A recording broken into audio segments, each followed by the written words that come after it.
Jones Lord, para pagkain ng Diyos. Thank you, Lord Jesus. Salamat sa pagkadilang Diyos. Atong kagun.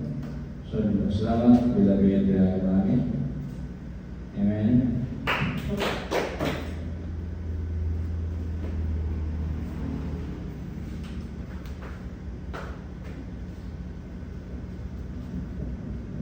So praise the Lord, and let's praise, glory, honor, power, thanksgiving, and might belong to the Lord Jesus. So we praise God.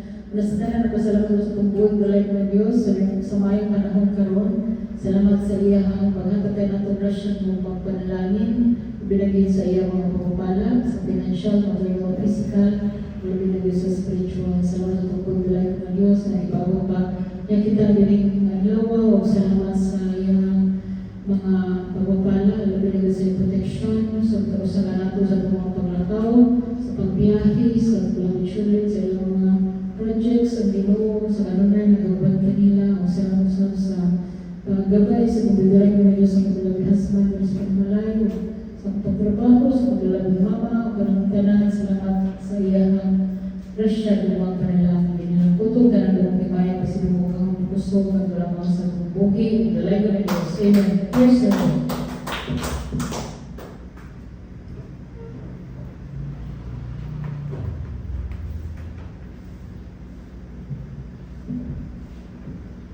Jones Lord, para pagkain ng Diyos. Thank you, bilabid namin sa salamat sa pagkadilang Diyos.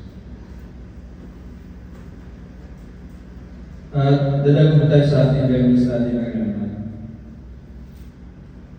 Ang ating Bible study ay yung kagabihan ay tungkol sa kasunduan ng Diyos at Noe pagkatapos ng baha. At atin pong nalaman na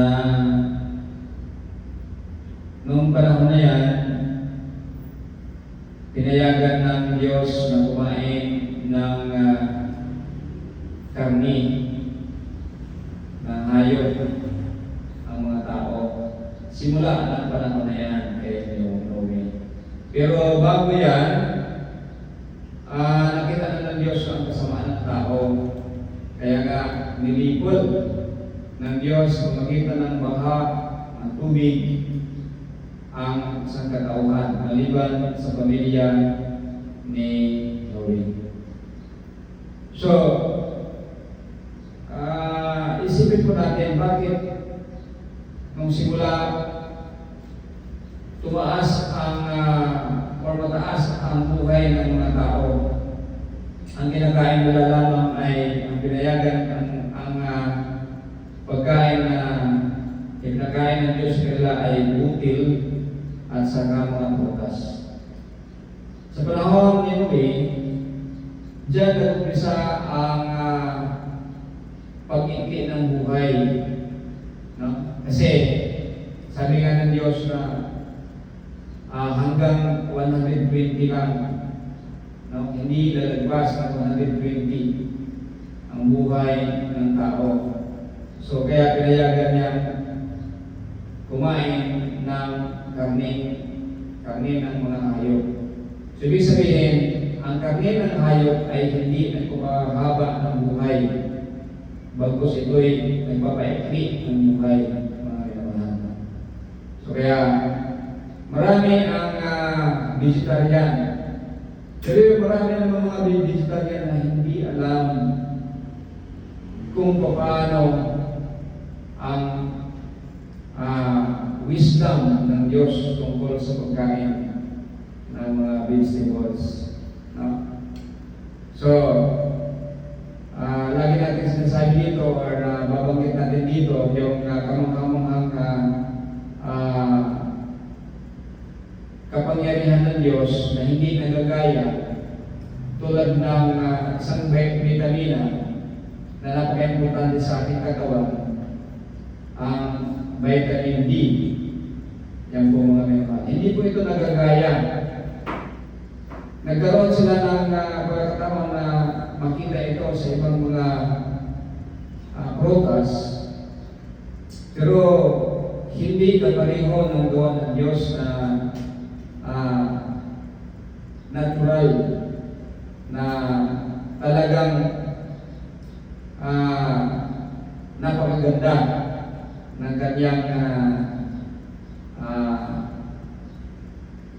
pagkakagawa na lahat ng tao ay makabenepisyo. Yan po mga kaibigan. Yan po yung vitamin D na nakukuha dahil sa sinag ng araw. Yan po mga kaibigan. Napaka-importante po yan sa lahat. No? Kasi kumikilos po at nag-activate po lahat ng vitamina sa iyong katawan na nakukuha sa lahat ng mga pagkain na kinain mo dahil sa vitamin D. Yan po mga kaibigan. Hindi po yan nagagaya ng siyensya. No? Wala pong nakakagaya niyan. Kaya sinasabi natin, napakabuti ng Diyos. Kasi kapag magaya yan, ibig sabihin, mayroon ng kapantay ng Diyos. No? So, ang nagagaya lang nila ay tinatawag na vitamin B2. No? Na nakukuha din sa mga ibang mga prutas at halaman. Pero hindi po yan ang napakabisa, kundi ang vitamin D. Yan po mga kaibigan. Tinatawag po nila yung vitamin D1. No? Kasi mayroon nga sila nakukuha na nagagawa ng vitamin D2. Ginawa nilang D2. So sila lang po ang nagkakalan-kalan dyan mga kaibigan. No? So pero yan po ang aking sinasabi, no? Umindi ang buhay ng tao dahil nga naging masama ang tao, kaya pinaitin ng Diyos. Isa sa mga paraan, dahil sa katigasan ng ulo ng tao, ay pinapakain na yung karne ng hayop. No? So, isa sa mga dahilan bakit tayo umiti ang buhay dahil sa pagkain ng karne. Yan po mga kaibigan. Pero hindi na po natin na mababago dahil sa haba ng panahon na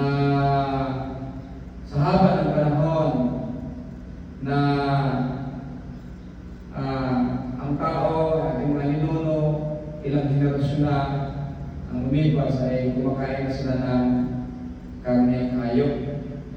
No? So kung mag-uumpisa tayo ngayon, aywan ko lang kung magagawa natin. No? So, kailangan mo rin na kapag halimbawa maging vegetarian ka, ay huwag kang maniwala na sinasabi na kapag yung sinag ng araw ay nakakos ng cancer, hindi po. Kasi ako po isang partner, no?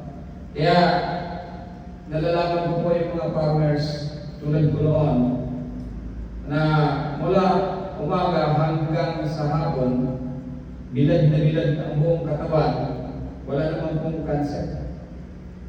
No? Wala pong mga cancer ang mga magsasaka. Kaya ako po yung maniwala na pagka, kasi yan yung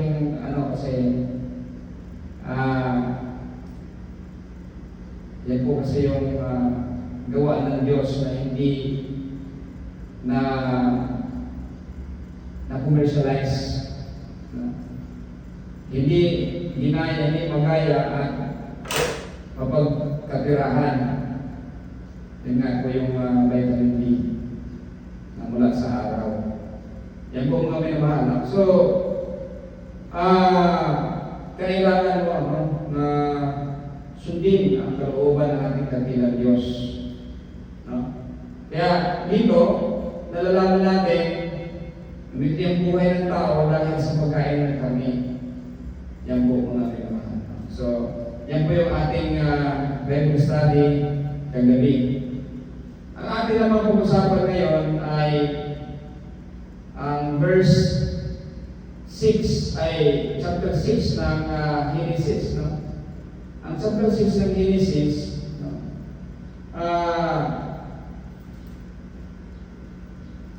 Atin ito pag-usapan dahil kailangan ko ito na mayroon tayong background, no? Tungkol sa kay Noe at sa kanyang pamilya. At bago pa tawagin si Noe, no? Kasi kita niyo mga minamahal, pagkatapos ng isumpa ng Diyos yung unang creation, nag-create siya ng bago, si Adan at saka si Eva. So, parang mga model. Sa kasamaang palad, hindi rin nagtagumpay, naging masama. Kaya, pinalabas sa Garden of Eden. Then, nilipol ng Diyos, di ba? Ang unang creation, nilipol. Sinumpa. Sa pangalawang creation, sa lahi ni Adan, nilipol na naman. At itinira si Noe at ang kanyang pamilya. Kita niyo mga minamahal. Then, ang susunod yan,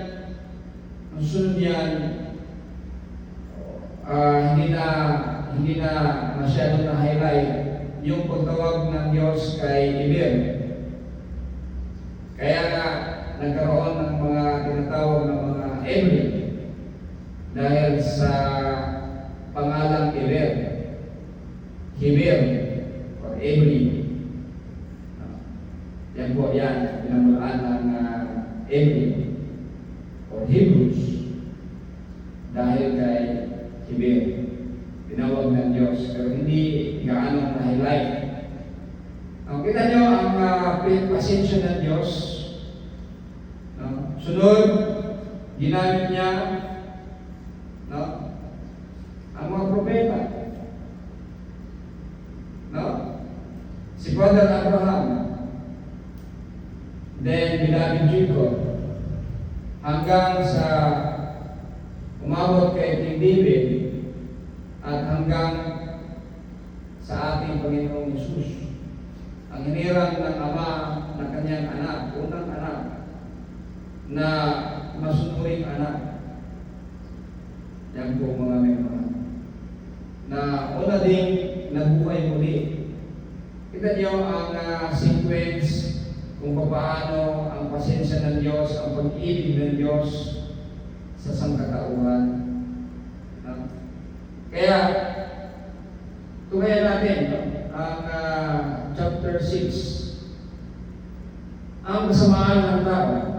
Chapter 6, verse 1 to 21. Hindi nagtagal, dumami ang mga tao sa mundo at marami ang kabataan nilang babae. Nakita ng mga anak ng Diyos na ang mga babae ay magaganda. Kaya pumili sila ng magiging asawa nila sa sinumang may bigan nila.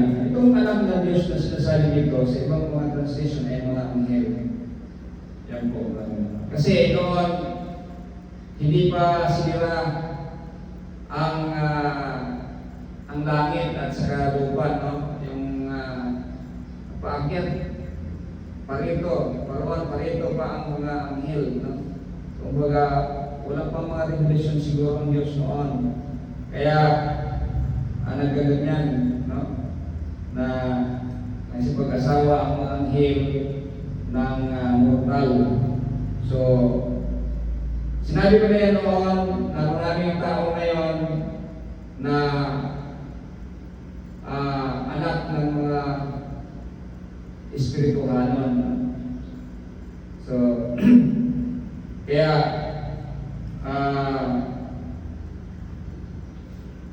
kasi yung mga fallen angel ng mga masasama, nag-duplicate sila eh. Nanganak din sila. So yung mga mabubuting anghel na mga anak ng Diyos ay nanganak din sa mga tao. So iba ito sa yung ating pinag-usapan ngayon kasi noong una ito, no? Kasi nga, sa ating kapanahonan, nagkakaroon na ng war between good and evil. No? So, kasalukuyan naman talaga yan. Hindi pa natatapos. Matatapos ang war ng good and evil, good versus evil, hanggang sa katapusan ng mundo. So, yan po yan. Kaya nga, ilabihan tayo ni Bilabin po na maging matatag tayo at palakasin ang pananampalataya upang malabanan natin yung forces of evil spirit. Kasi yan naman talaga ang kalaban natin eh. Hindi naman tao talaga eh. Wala naman kasi kapangyarihan ng tao na pumatay. Walang kapangyarihan ng tao na gumawa ng masama. No? Ang dahilan niyan ay ang mga bad spirit na pumasok sa tao. Yan nga yung sinasabi ko na duplicate yung mga fallen angel. No? Kaya nagkakagulo ang mundo dahil sa kanila. Yan po mga minamahal. So, sa panahon ito, iba ito, no? Sa ating panahon ngayon. Ito talagang sa simula pa lang, nagustuhan nila, kaya nagkaroon ng mga anak sila ng mga makapangyarihan. No? So, makapangyarihan ng mga anak nila, mga anghel, at mga malalaki, at sila yung nagdodominate. No? Kaya, sabi ng Diyos, no? Hindi ko papayagang mabuhay ang tao ng matagal dahil sila'y tao lamang. Kaya mula ngayon, ang tao ay mabubuhay ng hindi ihigit sa 120 taon. So ito po mga minamahal, sa panahon ni Noe, yan po mga minamahal. No? Kaya nga si Noe ay pinili, linipol at pinili at pinayagan ng kumain ng karne ng hayop upang umikli yung buhay. Yan po mga minamahal. Nang panahon ngayon, ang kahit nitong huli, ng panahon ngayon at kahit nitong huli, may mga kilalang tao sa mundo na mula sa lahi ng mga anak ng Diyos na nagsipag-asawa ng magagandang babae. Pipili din sila ng mga magagandang babae. No? Yung mga anghel. Sila ay, ano daw sila, mga makapangyarihan. Kasi makapangyarihan nga eh. Yung ano nila, yung ama nila, no? Mga anghel. No? Sila ay makapangyarihan at kilalang tao noong unang panahon. Nang makita ng Panginoon na ang ginagawa ng mga tao sa mundo ay puro kasamaan lang at ang palagi nilang iniisip ay masama, nang hinayang siya kung bakit ginawa pa niya ang tao sa mundo. Totoo ito mga minamahal, ilang beses itong ganito na salita na bintiwan ng Diyos. Sa panahon nito, bago niya dipulin ang mundo sa pamagitan ng baha, dipulin ang sangkatawan sa pamagitan ng baha sa panahon ni Noe. No? Ito, regret yung Diyos, no? Kumbaga nagbasol. No? Yan po mga minamahal. Kaya, buo yung loob niya na lipulin ang sangkatauhan. Yan po mga minamahal. So, lilipulin ko ang lahat ng taong nilikha ko sa buong lupain. No? At lilipulin ko rin ang lahat ng hayop sa lupa, pati ang mga hayop na lumilipad, dahil nangihinayang ako sa paglikha sa kanila. Pero may isang tao na nakapagbigay lugod sa Panginoon, siya ay si Noe. No? So, buong pasabot, ang Diyos talagang nagsisearch, talagang kumikilos, talagang hindi siya Diyos na pabaya. No? Kita niyo, nakikita niya si Noe. Nag-iisang masunurin, nag-iisang tapat sa Kanya, may takot sa Kanya, at mabuting tao. Si Noe po yun. No? So, kaya yung pattern, di ba? Mula nung subayin ang unang creation, nag-create siya kay Adan at ni Eva. No? Sinumpa na naman, no? Di ba? Pinalabas sa Garden of Eden, pinanggalan ng buhay na walang hanggan. No? And then, naging masama, linipol ulit, at itinira si Noe. No? Kita niyo naman yung pasensya ng Diyos. No? Kaya hanggang ngayon, hindi pa dumating ang mahal ng Jesus kasi nag-aantay pa ang Diyos na magbago, magsisi ang maraming tao bago mahuli ang lahat. Yan po mga may naman. So, may isang taong nagbigay lugod o kasiyahan ng Diyos, si Noe po yan. Kaya siya ay in-spirit, siya ay itinira upang kalimulan ng bagong lahi ng mga tao sa mundo. Si Noe, verse 9, ito ang salaysay tungkol sa pamilya ni Noe. Si Noe ay makadiyos. Siya lang ang namumuhay na matuwid sa kapanahunan niya at malapit ang kanyang relasyon sa Diyos. Tingnan niyo? Siya lang. Ibig sabihin, lahat ay masama. No?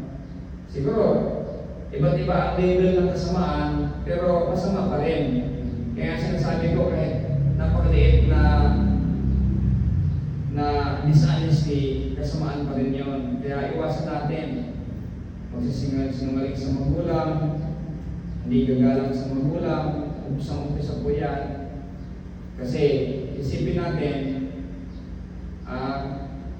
yan nga yung mga magulang nagpapalaki sa atin, sinusungay pa natin, paano na yung ating buhay sa iba, sa ating kapwa. No?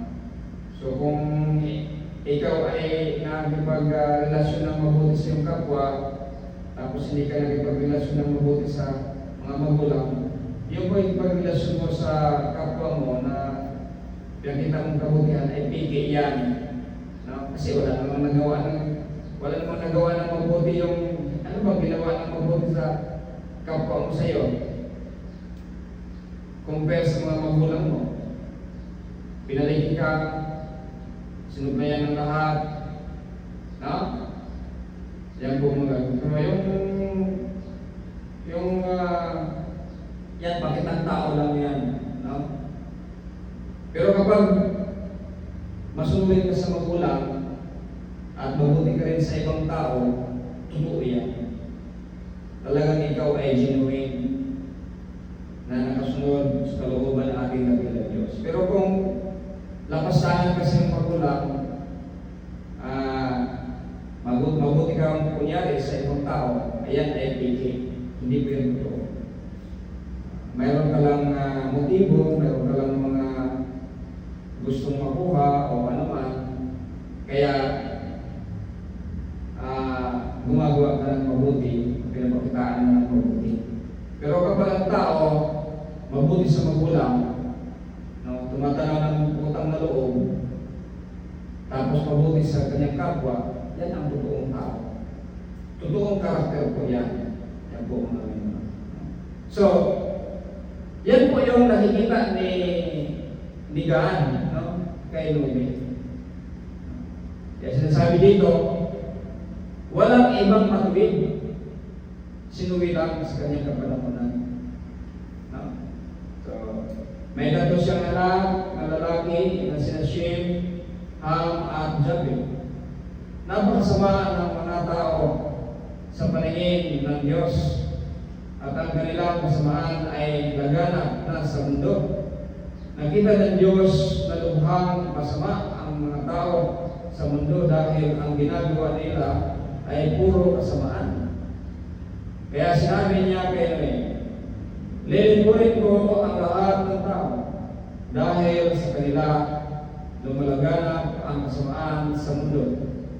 Lilingkurin ko sila kasama ng mundo. Ayan. Ibig sabihin, hindi lang tao, kundi pati lahat kung ano yung mayroon sa mundo. No? Kaya, yung mga damo, di ba? Yung mga halaman, yung mga naapigwan dahil sa mahaba yung baha, di ba? Yung tubig bago bumaba, 150 days.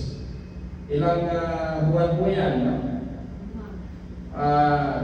Mga more or less 6.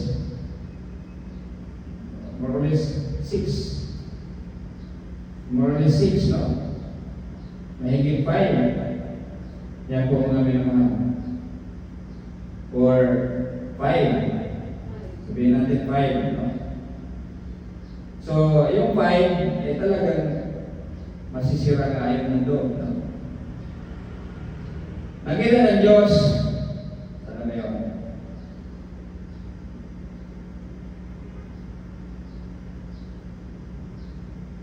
Lilingkurin ko sila kasama ng mundo. Kaya ikaw, Noe, gumawa ka ng barko mula sa matibay na kahoy at gawan mo ito ng mga kwarto. Pagkatapos, pahiran mo ng alikitran ang loob at labas ng barko. Itong alikitran, ito yung tabok sa kahoy. No? Ang matinding tabok ng kahoy ay yung pili. Talagang matindi yung tabok ng pili. No? At mayroon pang ibang mga kahoy. Tulad ng mga ginagawang mga bulong galing sa kahoy na rubber. Yan po mga maraming tabok yan. Dagta. Gawin mo ito na may sukat na 450 talampakan, 400 at 50 talampakan ang haba. Napakalaki, no? Yung barko. At 75 talampakan ang luwang. At 45 talampakan ang taas. Lagyan mo ng bubong ang barko. At lagyan mo ng agwat na kalahating metro ang dingding at ang bubong. Gawan mo ang barko ng 3 palapag at lagyan ng pintuan sa gilid, sapagkat pamabahayin ko ang mundo para malibol ang lahat ng nabubuhay. So, ito yung description ng ark. No? Kasi, although ilan lang ba sila? 8 lahat, no? Mga tao. Pero mayroon kasi mga hayop. No? Mayroong ililigtas ang Diyos na mga hayop. No? So, yung mga marumi at saka malilinis na hayop. Pero iba, yung malilinis, kasi ang malilinis ay kagdadalawa. Yung marumi naman ay kag-isa lang. Siguro pagkain lang yan, no? Pang-supply ng pagkain ng mga malilinis na hayop, no? Kasi nagbigay kasi ang Diyos ng mga pinakain na yan, yung pinahintulutan ng kainin yung mga karning hayop, kami ng hayop. Nagbigay naman siya ng alituntunin kung ano lang yung mga hayop na pwedeng kainin na hindi gaano nakakasama sa kalusugan ng tao at nakapagparumi sa katawan ng tao. So yan po mga minamahal. Kaya kung maintindihan lang ng tao yung salita ng ating dakilang Diyos mula simula hanggang sa ating kapanahonan ngayon, walang tao na susuway mag-question tungkol sa batas ng Diyos sa pagkain. No? Kasi kapag mag-question ka sa batas ng Diyos sa pagkain, isa kang bastardong anak. No? Isa kang bastardong anak. Rebuilding anak. No? Bakit ba nagbigay ang Diyos ng alituntunin sa mabubuting pagkain? Dahil mahal tayo ng Diyos eh. Para sa ating kapakanan. Tapos ngayon, pupuntrahin mo, di ba? Anong klaseng anak ka? Isa kang bastardong anak. No? Kaya kapag kumakain ka ng kahit anong pagkain na ngayon, ay matutulad ka ng isang bastardong anak. Pinipquestion mo yung authority ng iyong ama na gumawa sa iyo, no? Ang kataas-taasang Diyos. No? So pero bakit nagkaganyan? Kasi na-deceive nga, no? Na-deceive ng imahe ng dragon, ng halimaw. No? Yung imahe ng halimaw kasi yun yung may pakana sa lahat ng deception. Napakalakas ng spiritual, bad spirit ng halimaw, imahe ng halimaw. Kaya sa ating kapanahonan ngayon, halos lahat ng tao ay nag-deceive. Hindi naman masasabi natin na kakulangan ng pagkain kasi hindi naman nagkulang ang Diyos eh. Kapag ikaw ay nagtanim, tumutubo pa rin, namumunga pa rin. No? Kaya walang kakulangan sa pagkain. No? Walang kakulangan sa pagkain. Mayroon lang shortcoming yung pag-rebuild at hindi pagsunod sa kalooban ng Diyos. Yan yung dahilan bakit nagkakaganyan. Pero hindi tayo naghihirap sa pagkain kasi pinapatubo pa rin at pinapabunga ng Diyos ang mga halaman, ang mga tanim natin. No? Kaya wala tayong authority na questionin ang kalooban ng ating dakilang Diyos. Yan po mga minamahal. So, atin pong isipin, no? Ikukumpara natin sa ating panahon ngayon. Sa panahon ni Noe. Sa panahon ni Noe, physical ang isi-save physical dahil gumawa sila ng barko. Yung kanilang katawan mismo, yung kanilang buhay, na yung mortal.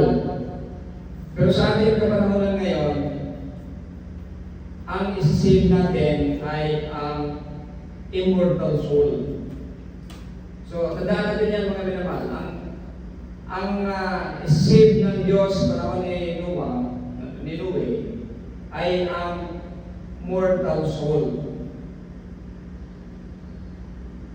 Sa Panginoong Jesus, ang isi-save ay ang iniligtas ay ang immortal soul.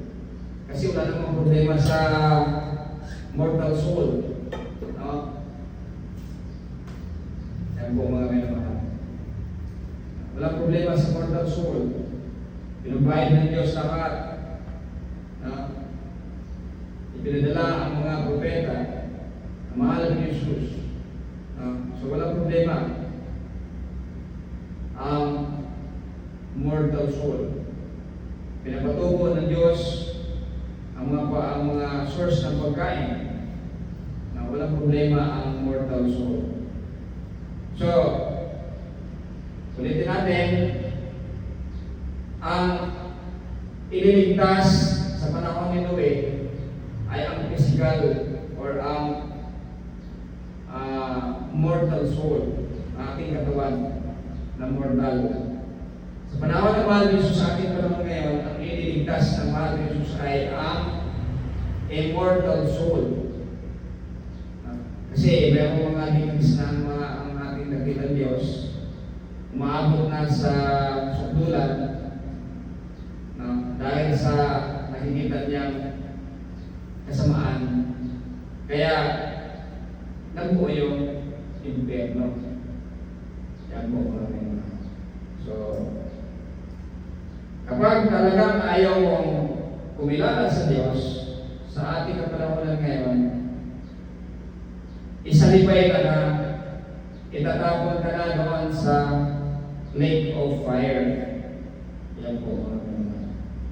Pero noon, physical, no? Nilipon ng Diyos. No? So,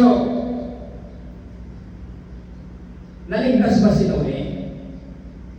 Bakit naligtas si Noe? Kasi sumunod siya eh. Biro mo naman, mag-isa lang siya, pero hindi naman talaga siya nag-isa eh. No?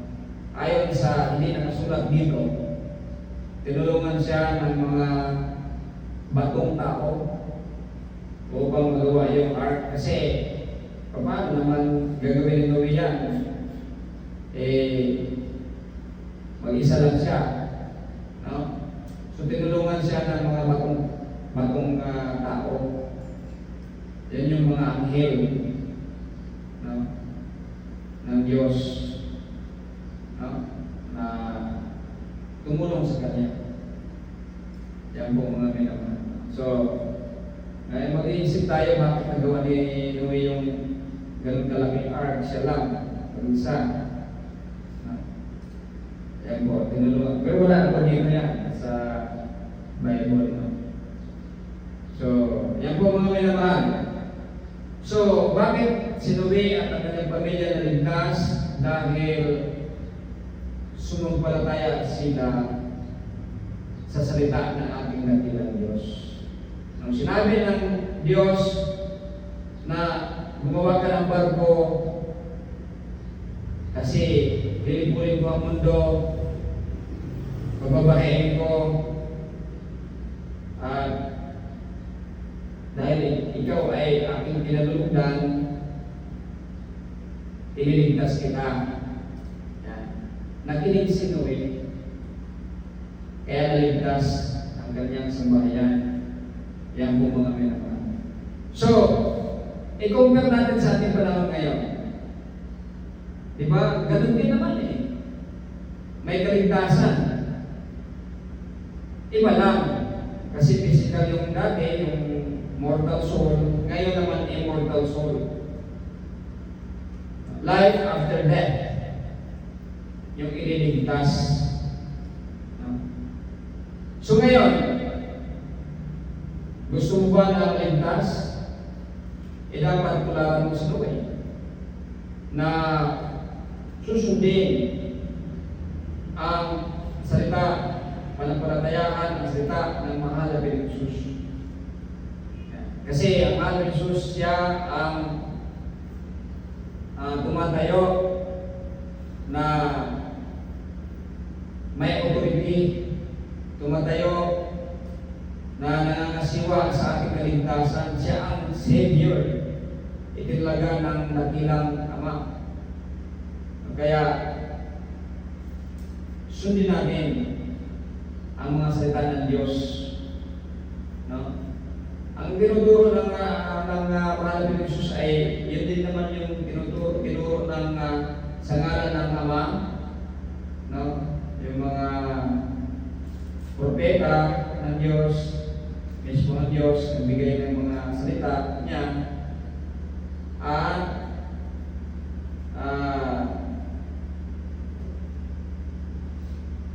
yung narinig at mga pagbabago bago na gustong gawin ng Diyos na isinugo ang kanyang anak. So pagsugod kasi meron ding mga salita. Kung ibig sabihin na yung mga salita ng Diyos nung una ay wala nang bisa yon, hindi po. Ganun pa rin yun. Binago lang ng Diyos ang tagapamahala, tagapamangasiwa, ang Savior, binago. No? Kasi noon, ang mga Levita, yung in charge sa ating kaligtasan. No? Pero ngayon, ang mahal ni Jesus na. At pinalawak na yung kanyang nasasakupan, buong mundo na. Yung mga Levita kasi ay sa bayan ng Diyos sa Israel lang. No? Yan po mga minamahal. No? So, kung gusto natin na matulad ni Noe, na maligtas, no, yung ating immortal soul maligtas, hindi mapunta sa dagatan o sa lake of fire, tutularan natin si Noe. Manampalataya tayo sa salita na nating Diyos. Yan po mga minamahal. Simple lang, kaya lagi natin sinasabi dito, yung salita ng ating Panginoong Hesus na put my yoke, no, upon you, because my yoke is light and easy to carry. Yan po mga minamahal. So yan po mga minamahal, no?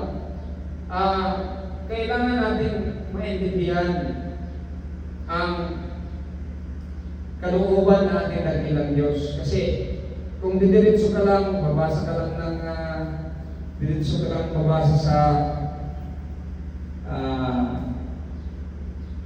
Book of Romans, ano ba yung mga tinanggal natin na hindi na natin pwedeng isama sa ating pangangaral. Yung 1 Corinthians, 2 Corinthians, tinanggal natin yan. Dahil hindi po maganda yung mga isinulat dyan na nakapagpaligaw, kinukontra yung kalooban ng Ama, kinukontra yung kalooban ng Anak, no?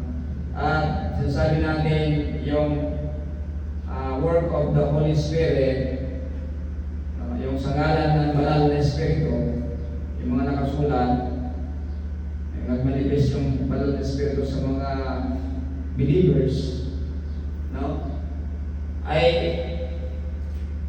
third rate lang po yan. Pangatlong, kumbaga sa hierarchy, pangatlo lang po yan. Hindi po yan dapat natin na yan lang ang ating paniwalaan. Kasi ang napaka-importante ay ang sangalan ng Ama. Book of Genesis to Book of Malakay. Yan po mga minamahal. At susunod na importante ay sa ngalan ng Anak, ang Book of Matthew to Book of John, yung mga nakasulat dyan. Kasi patungkol yan sa bagong o tagapangasiwa ng ating kaligtasan, ang mahal na Panginoong Hesus. So, yung ating mga sinasabi dito mga minamahal, ito po ay napaka-importante upang maintindihan natin. Kasi kaya nga, kapag nagbabasa ka lang ng mga tinatawag nilang New Testament, no? Yung mga sulat ng mga unang mananampalataya, hindi po sapat yan. Kulang na kulang po yan. Kaya ikaw talaga ay maliligaw. No? At kapag maliligaw ka, hindi ka na tulad ni Noe na sumusunod sa kalooban sa pamamagitan ng pananampalataya niya sa Diyos. So, hindi ka na maliligtas.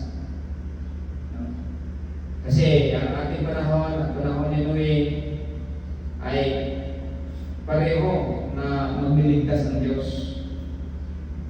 Iba lang yung kaligtasan kasi panahon ni Noe, mortal soul ang ililigtas. Sa atin ang panahon ngayon, ang immortal soul ang ililigtas. No? Kaya yung maraming mga manangaral na hindi alam kung ano yung soul. No? Dalawang klaseng soul, mortal soul at saka immortal soul. Hindi nila alam yan. Kaya talagang paano mo naman maintindihan ang salita natin dakilang Diyos kung ang iyong mga ngaral ay walang alam, no? At tinuturuan ka ng mga kababalaghan na hindi katotohanan kasi malingan ang tinuturo, no? So yan po mga minamahal. So verse 18, pero gagawa ko ng kasunduan sa iyo, papasok ka sa barko kasama ng asawa at ng mga anak mo, pati ang mga asawa nila. Magpapasok ka rin ng isang lalaki at babae sa bawat uri ng hayop para mabuhay sila kasama mo.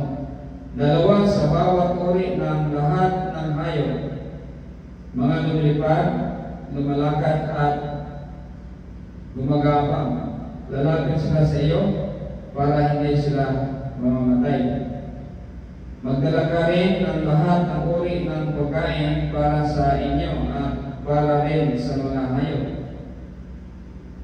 Itong verse 22, ito ang pinaka-importante naman.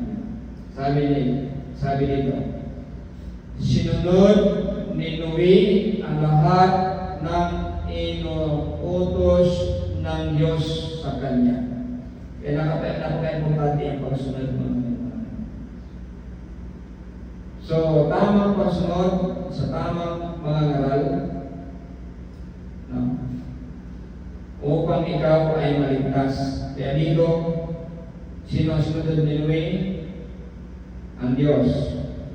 Sa ating panahon ngayon, may kaligtasan din yung ating immortal soul. Sino ang susundin natin? Ang mahal na Panginoong Jesus.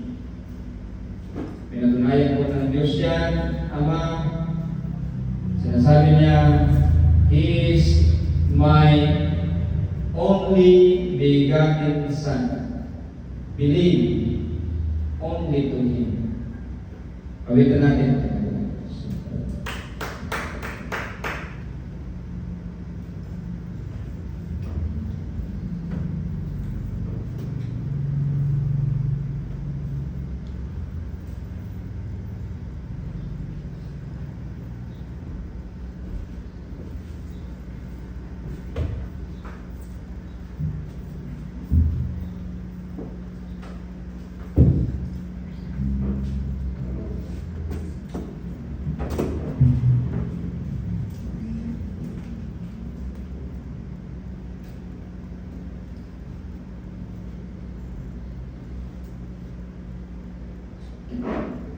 You deserve the glory and the honor.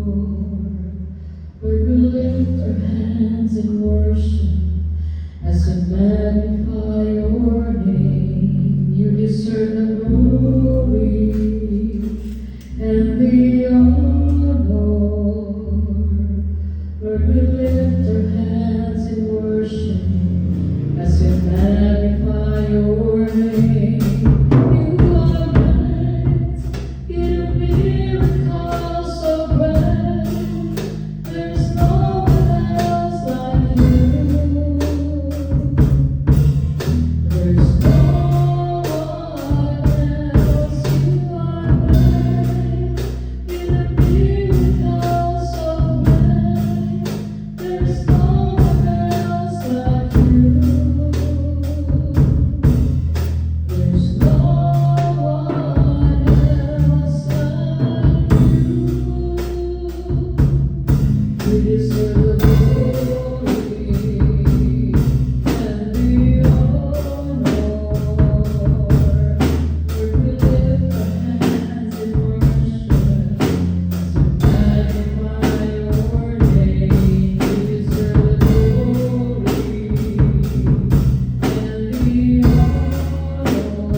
Papa na, daling mo ng malusong na Yesus na may basta siya.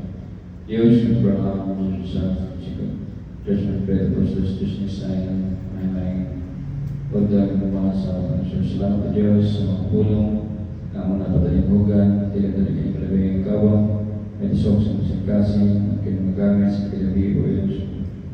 Mapadasig, mapalig mga kalugaw sa salita. Matulog na lang sa pagiging mga kinamutugsos ng kabut. Today sa Pilipinas, kayo nagwain, Pilipinas kayo, Presbyterian, Pamilya, Church, pag sumatama sa Pilipinas, kayo sa akin. Mapadahin kayo Diyos, matulog na lang sa pinabaho, ang Kristo Kaman. Bigyan kami, pagkasin kami, kayo Diyos, mga taong ba't na masip ng gata. Mapadahin kayo, pagkatagpos mo kayo ng matulog sa mga pagkaamro. O, na Diyos, yung mga magpaayos sa kapatian, masulat sa mga problema. Kemudian sudah satu sekali. Bagi usahakan beliau semua hukum keluarga. Yang tenangkan dan diampuni saling keselamatan. Lalu mendapat segala manfaat Yesus. All the highest honor and giving power and duty belongs to Jesus. In the name of Jesus we pray. Amen. Praise the Lord.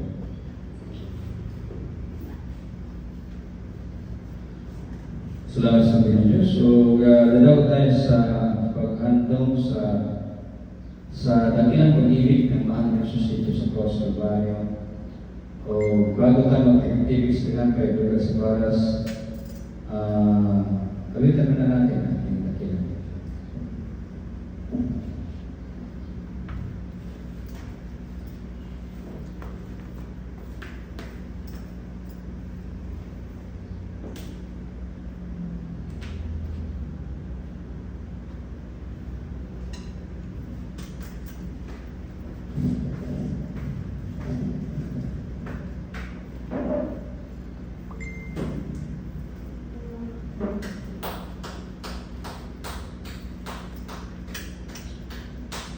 Down the Via Dolorosa in Jerusalem that day, the soldiers tried to clear the narrow street, but the crowd pressed in to see a man condemned to die in Calvary.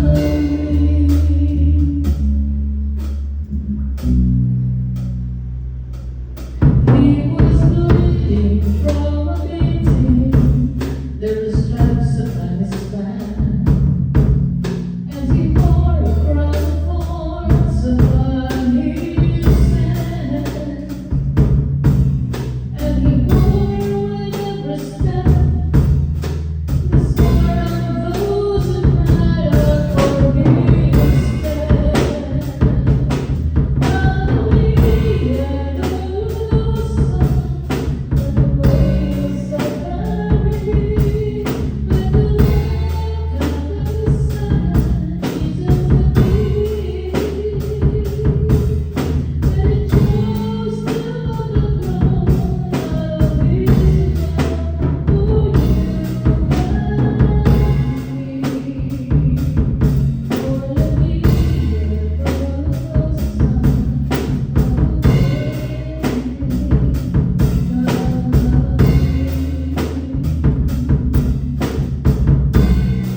Para sa natin.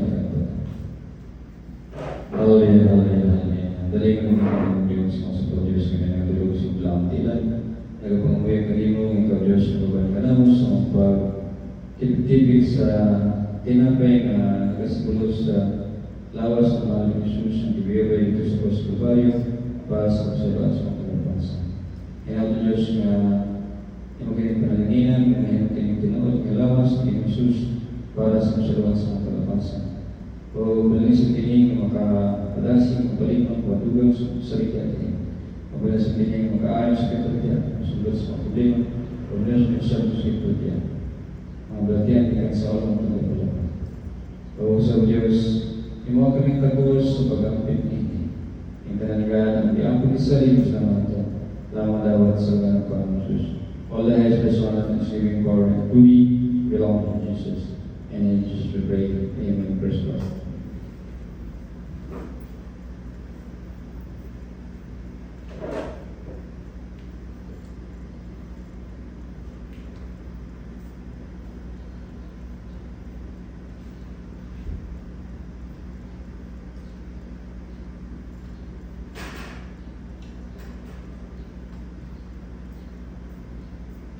Doon sa pagkakas na natin.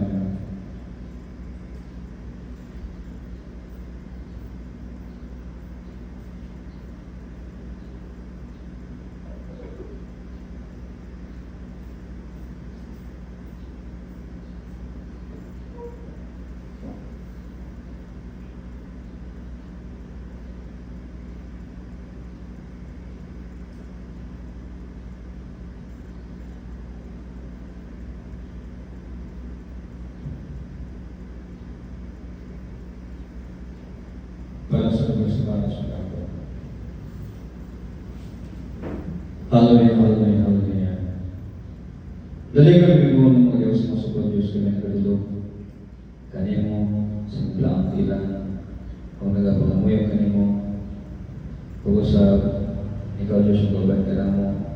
Sa among pag-tibig usap sa dulo sa paras, nga nagasibulo sa tubo ng mga Jesus. Nagiwala dito sa Pagkabayo ng Diyos.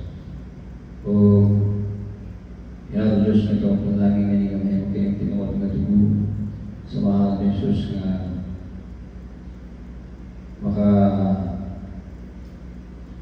pasendo sa mga kalapasan. O Diyos, tunay sa pining na hatag kadasi kalipon, dugang pagtulog sa limang mga pagkala sa pining na makaayos kapatihan pati na mga ipatigitan sa olang tulad mo lang. Pag-imaw sa pinagtagos sa pagkaambit niya, ikanagara niya ang pumisan sa mata. Lawang madawat sa kamarang Panginoon Jesus. All the highest blessed honor and saving power and glory belong to Jesus. And in Jesus we pray. Amen. Praise the Lord.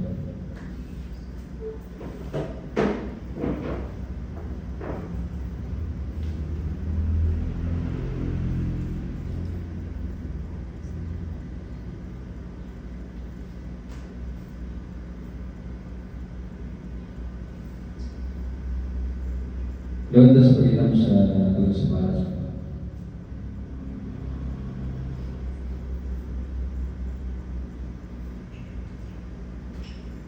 Gawin na natin ang tulad niya.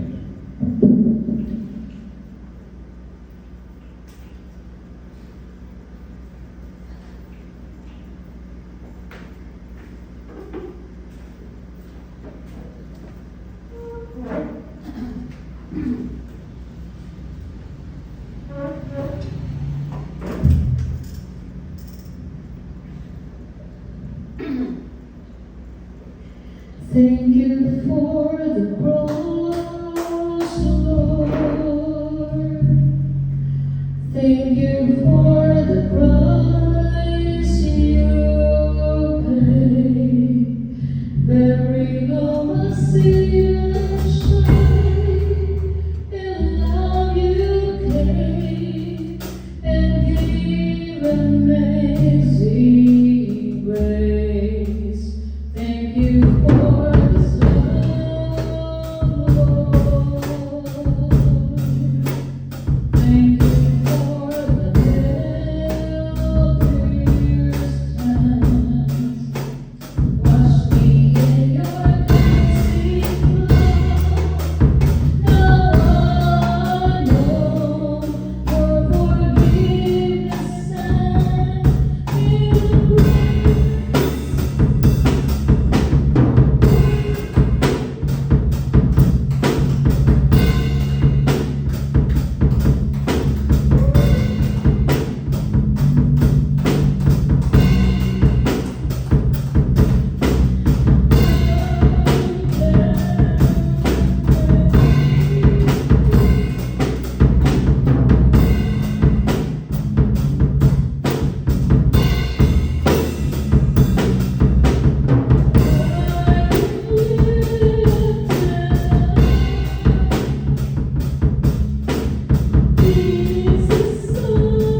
Thank you for the cross, Lord.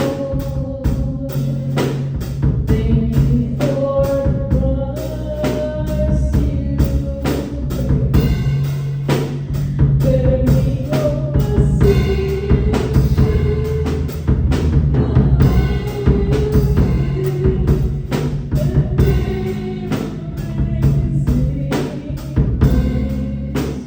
Thank you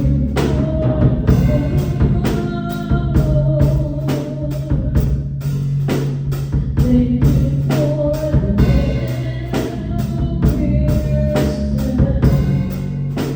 wash me in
Salamat sa Panginoon. So, dalaw tayo sa pagbibigay. Ang pagbibigay ay sa pasyan, puso, malit man, malaki.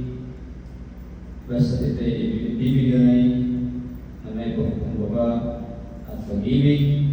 Ito po'y kayaan sa ating dakilang Diyos. At atin pong ibibigay ay gagamitin para sa mga pangailangan sa ating obrasan. O ato hawakan kung ibibigay para sa obrasan ng Diyos. At atin po itong itaas. At manalangin po tayo. Dalay ko na mga ng Diyos sa mga balaan, sa mga Diyos kami nagulog sa mga balaan, di na nagapamumuhay ang kanyang mapapusap, ikaw Diyos ang lupan sa kanamo, sa mga pagbibigay, sa tibig sa itinataan na ito Diyos na iyong kining panalanginan, iyong kining kakulis sa tubangan, o gamit sa kapasan, yaning dapit o Diyos. So, sa mga Diyos, ikaw magbabalangin sa mga kanakan, sa pagpanabaho, pag-ikaw, sa pag-ispila, o sa mga pagpalikan mo ito Diyos, at mag-bless ka, o sa mga Diyos, hallelujah, hallelujah. Padayan ikaw mag-bless the church yan, ay kung yung kasaki o Diyos, kayo lang mahimo kung na ito. Tinatgan, kaya ang isa rin pasalamatan na malawat sa mga Panginoon Jesus. All the highest honor and giving power and glory belong to Jesus. And in Jesus we pray, amen. Praise the Lord.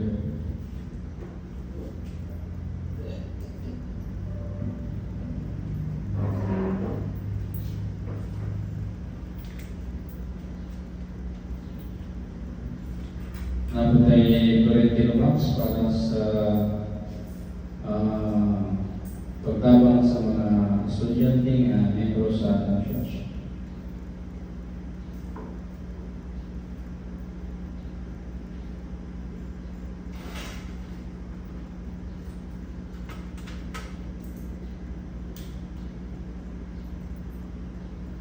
O salamat sa ng Diyos sa kalaugan sa pagkakaliwang karon. Amen. O palala sa mga ating mga beloved brethren na mananaw sa atong pagsamba, sa mga wala pa makasaya ang atong pagsimba o sa kakusada sa pagkaayuhan, hindi lamang sa kaayuhan sa kapalatian, kundi kaayuhan pati na sa spiritual. So kung naay mga sumbong sa atong mga videos sa YouTube, ang atong pagsamba, pagka last prayer, closing prayer, yan po yung ating healing, yan po yung healing prayer po mga minamahal. Pero mula umpisa hanggang sa pagkatapos ay kumikilos po ang kapangyarihan ng ating dakilang Diyos upang lahat po tayo ay mabibiyaan ng habag-atawa ng ating dakilang Diyos na tayo pagkalingin sa ating mga karamdaman. Pero meron pong particular na panalangin, yung closing prayer, kasama po dyan yung prayer sa lahat ng mga sakit. So, kaya yung mga ating kababayan na naniniwala sa atin at mayroong mga karamdaman, pagkataon niya na po ito. So wala po itong bayad, hindi po kami nag-require na kung ano man. Ang amin lang pong mga itinuturo ay mula galing sa ating dakilang Diyos. Ayan lang yan po yung paniwalaan ninyo. Hindi naman po galing sa amin yan. So, ibig sabihin, hindi po kayo naniniwala sa amin kundi sa Diyos na nag-utos sa amin. So ito po ang Psalm of God's trumpet na ginamit ng Diyos sa uling araw para sa kanyang mga anak. At salamat sa ating ng Diyos sa kalaugan sa pagkalimbahon, na pagbiling Diyos magkapadahin sa pagkuban. At itong simana, hangtod sa sunod ng Sabat, o tanong talata sa pagbiling Diyos dini, at padahin na itong sibakon dahil kung pasalamatan, hindi mayaman ang tuloy ng Diyos. Inawat ang pagbiling Diyos, padahin na mag-ayos ang sekretariya, sunod sa mga problema, umulas na sa sekretariya, padahin na ang pagbiling Diyos, magkabubog na nato, siyang gugmog kaluwi o paalala, lagi paalala, padayon ka sa pagsamba araw-araw, morning, evening, in between, no? So dito magkaluya kahit gaano ka pagpagod na tayo, kapoy na, pero magandang bisang kapoy na, pagka makapagdayin ka, mawala ang kapoy. So, papalakasin mo tayo ng ating dakilang Diyos, kaya recharge tayo. So, yan po mga minamahal, kaya patuloy po tayo na magpupuri, pasalamat ng dakilang para sa dakilang Diyos. Kasi, nandiyan po yung blessing. Kapag hindi mo natin gawin yan, maka-blessing po tayo. Yan po mga minamahal. So, patuloy po tayo na magpupuri, pasalamat ng dakilang Diyos. Kasi nandiyan po yung blessing. Kapag hindi mo natin gawin yan, maka-blessing po tayo. Yan po mga minamahal. So, patuloy po tayo na magpupuri, pasalamat ng dakilang Diyos. Kasi nandiyan po yung blessing. Kapag hindi mo natin gawin yan, maka-blessing po tayo. Yan po mga minamahal. So, Beloved Sir, mauna sa closing prayer.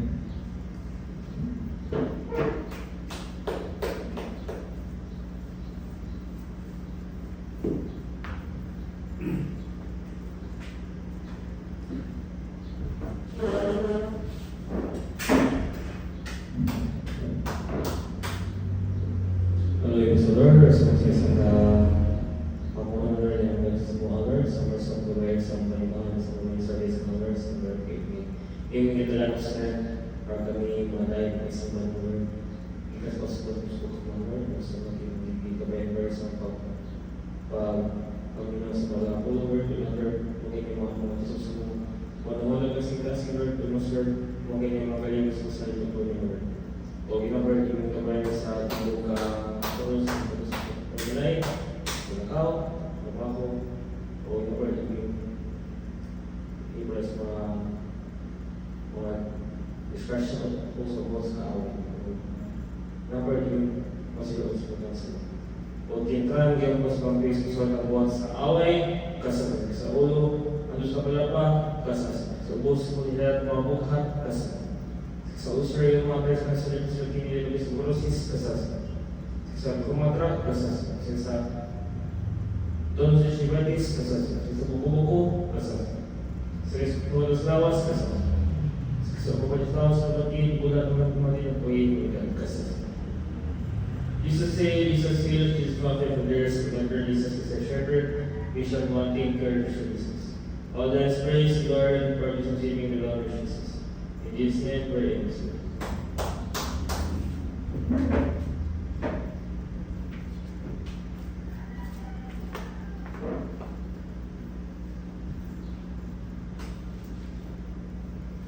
Seven times and 7 times.